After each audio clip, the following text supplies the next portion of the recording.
Well, good afternoon everybody, and welcome to that Kentuckessee Angler Show. In today's video, we're going to be getting into some ultralight fishing. Today's video is all about that St Croix Panfish. Now, I have the 6'9" ultralight fast action version of this rod. We're going to be catching a few fish on it, experimenting with different weights, different lures, and different pound tests the rod's rated for. Then we're going to take it back and do a solid review on it. But first, let's get this on the water. Let's catch some fish.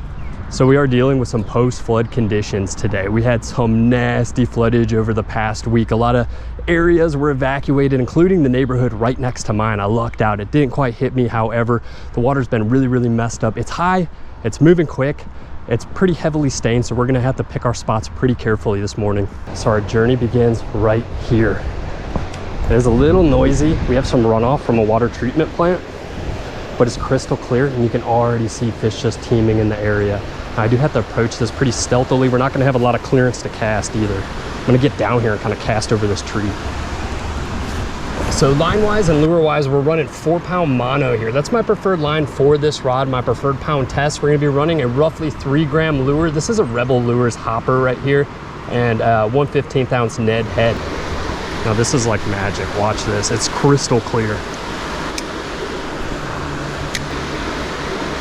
I would be shocked if we don't get hit right now. I'm gonna work this bait around.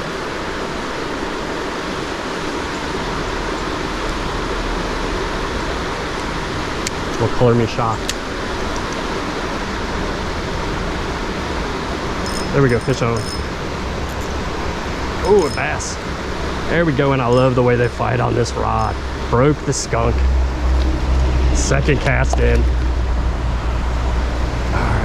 Beautiful, man. Absolutely gorgeous. Just munching that cricket. So our first fish of the day, an absolutely gorgeous largemouth, and within 2 casts. I knew they'd be sitting here. I was actually fishing this area the other day with my buddy and had great success here. The other water, not so much. It's gonna be a struggle, but right here, it's good. All right, thanks for biting. Thanks for being our first, girl. Oh, and back into the depths. So first fish down, feeling pretty good about it. If this gives you an idea, this is what the flow rate is like in the majority of areas here. So finding those slacker pockets, finding any water with better clarity than this, and given I've fished a lot dirtier water before, these fish are just used to crystal clear stuff, so they react differently to it. At least that's what I've found. When the water gets stained up like this, they see clarity. We all see clarity. Spot 2. So spot 1 is awesome. We're gonna head back there later on in the video. I didn't want to fish it too much with this bait because there's another lure that absolutely thrives in that small little pocket. However, we're running the same 4-pound mono. We have the same 3-gram Rebel hopper on, and this is kind of a more open area. I'm gonna kind of bomb some casts out and give you all an idea of the distance. Now, it doesn't throw mega far, but it's just enough for me, and I like this weight on the rod. 3 grams, that's a real sweet spot for me, and I prefer 4-pound test when it comes to these ultralight setups. So that's kind of an idea. I don't know how well the camera is actually going to pick that up, but it gives me enough distance to really cover this water. It's nothing spectacular though. You're not going to be bombing casts to the other side of the lake with this weight range on. There we go, that's a pretty good one. So right in front of that stump is where we landed. So nothing in this area off the cricket. I stood here casting maybe 10 minutes. That's enough for me to know I'm kind of wasting my time throwing it around. So we're gonna switch up our gear. Now this was our 4-pound mono we were just throwing. We're gonna switch up and throw our heavier line. So this is 6-pound mono on this one. And we're gonna be pairing that with a 1/8 ounce rooster tail. So to be real with y'all, I don't like throwing 6-pound line on ultralights. I feel like it's a little excessive. I prefer 2 to 4 pound, typically 4 pound. That's really the sweet spot for me, as I mentioned in this video, but this rod is rated for it, so we're gonna throw it on there. And we're gonna be working with the old black. It's a hard call between black and white, but can't go wrong with the black silver blade. Now, one thing to keep in mind is that while these are sold as 1/8 of an ounce, they don't take an account for the blade and hooks on it, so it does weigh a little bit more than that. So let's put this rooster tail to work. I think this is probably going to be our all-star lure of the day, though I did bring some other fun stuff to throw. We're going to bomb one out there again. This is that 6-pound mono paired with the just over 1/8 of an ounce rooster tail, and we can absolutely fling them considerably further than the 4-pound, but I'm not shocked. This lure is a bit heavier. Handles it well. I will say that. If you're a 6-pound guy, this rod handles it very, very well. So spot 3, wasn't able to seal the deal with that other body of water despite trying for a good 15-20 minutes. This is a nice slack pocket amongst some pretty roaring current. I got a feeling there's gonna be some panfish stacked up in here.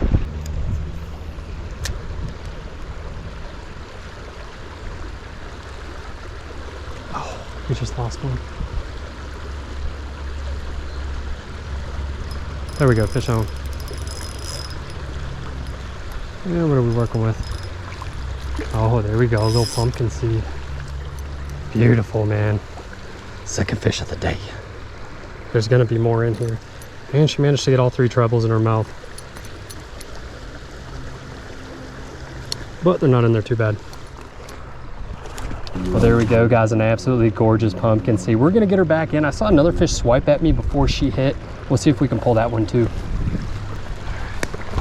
Thanks for biting, girl.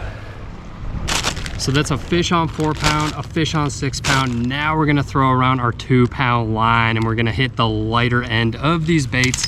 Then we'll just kind of start fishing, trying to catch whatever, throwing whatever works at them. I brought a handful of panfish baits. We're gonna give them all a try. We're gonna be pairing our 2-pound with the B-Vibe by Euro Tackle on 2-inch size. So a tiny little finesse paddle tail. Don't Google that name. And we're gonna be running a 1/32 ounce jig head on it. And rigging these can be kind of a tedious job if you want to get them on there pretty and properly. We're not going to have a whole lot of control from this bait, but that little pocket we were just throwing at is just isolated enough, just slack enough to work, really. Not a weight I like to fish in currented water. We'll end up throwing more of these on 1/16 ounce. Now, I don't think I'm gonna catch anything out of this area. In fact, I just ran the rooster tail over it before shooting that bait change up. However, I did want to show y'all how far we could fling this bait. Just gonna bomb one out there. So not too bad. I mean, obviously you're not gonna get a ton of distance. The line is a little light for this ultralight rod. I'd say 4-pound again is really gonna be your magic number. I have lighter feeling ultralights that handle this 2-pound a lot better. I'll put it that way, and give me a lot better bait placement, but that wasn't too bad. That was kind of right where I was aiming. Control wise, it's really hard to feel too much of anything. Let's go get this in the pocket. Let's see what we can catch with it. All right, so we're gonna throw a couple here and then we're gonna hop up there and fish it from the bank of that thing. I don't know how to put that. I'm standing over there.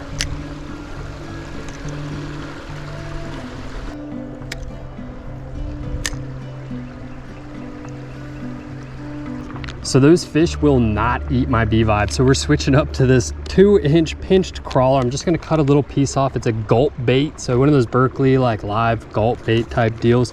I don't use these too often. In fact, they actually really gross me out. And they smell awful as well. We're just gonna cut a little chunk off. A little bite-sized morsel. Ugh, the juice, man, it's getting all over me. And we're gonna stick it up right up on there. This one's kind of weird, man. I got a feeling we're probably gonna get munched on this. I'd like to hope so. Maybe something like that. Might want a little more hanging off, but we'll see if they just eat this.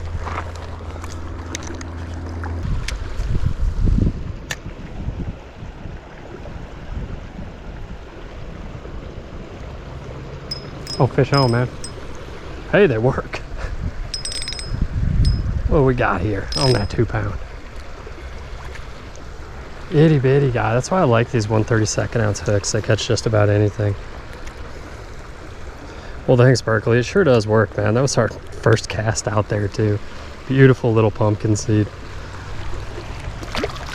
So that worked really, really well. I'm gonna put another chunk on. I've never used these before. I'm not super into the gulp bait. In fact, I just ripped the packaging and spilt the juice all over my leg and it smells absolutely awful. That's kind of why I hate it, but we're gonna cut another chunk off and get it back in the water.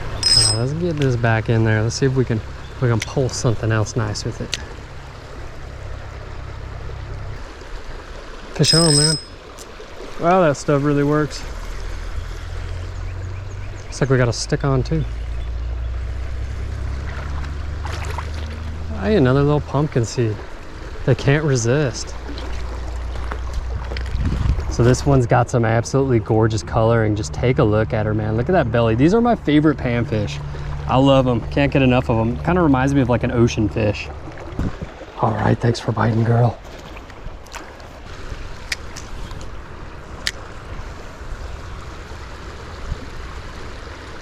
There we go. Yeah. Oh, you spit it. Eat it again, dude. Eat it again.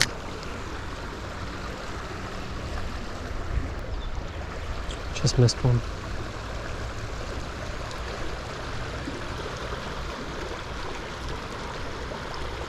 There we go. They are eating the heck out of this bait. I might have a new thing. I like it, dude. It's fun. It works very, very well. And the itty bitties. But we got to get on the move. Let's go hit another spot. Got to change the scenery. Oh, sorry, buddy. I'm going to change out reels.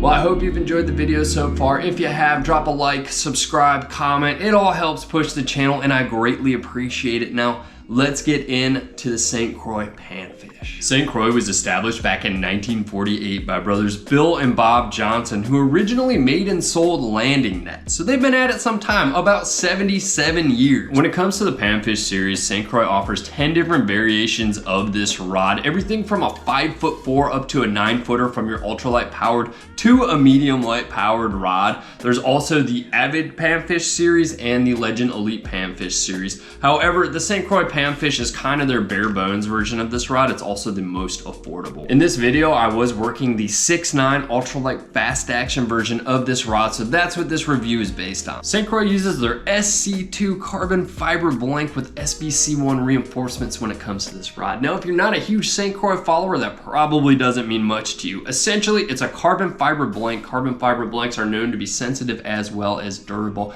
In the guide department, we're working with Sea Guide stainless steel guides, as well as a Sea Guide NPS reel seat. Aesthetically, this rod has a nice bronze finish to it with some darker brown accents. You have your classic St. Croix bone stamp right there with your model, your serial number, your specs.